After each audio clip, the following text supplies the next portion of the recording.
binibigay sa inyo? 1.5? 1.5 po. Sir, okay lang po ba yung payment, ano? Tigi Jesus. 100. Ah, okay, sige. Wala po kasi ano eh. Nag-withdraw po ako, walang... Walang tigil 500. Opo. Puro barya nga po eh. Nataya. Hindi ko ba? Saan nyo po ba gagamitin sa sakyanan, sir? Sa kasal lang din po. Ah, mag-a-attend lang kayo ng kasal. Okay, sige. Bali, ang re-rent natin, sir, is Honda Civic 2019, silver po. 1/4 tank yung ano niya, parang kalahati ng half tank. Tapos premium yung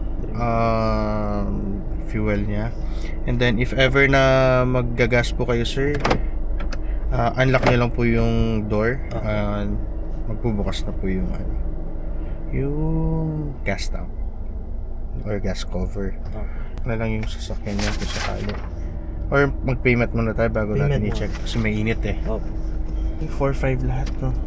And pati po delivered po. 4.5 plus kaning 5K po. 500. Okay. 3K na po ka. Okay. 3,000, bali 4,000. Isang daan nga. Sensya na po. Okay lang yan. May barya din tayo. Nga pala, sir. Saan niyo pala kami nakita, sir? Sa Facebook lang din po. Facebook lang din. Kamusta naman naging mo, sir? Inquire mo sa akin. Mabilis lang po yung yung response o yung hindi ka man nahihirapan. Hindi naman po. Okay. Tapos check na lang natin yung damage. Bali, dito tayo mauna. So, banda dito, wala naman siyang gas. Pero dito, meron.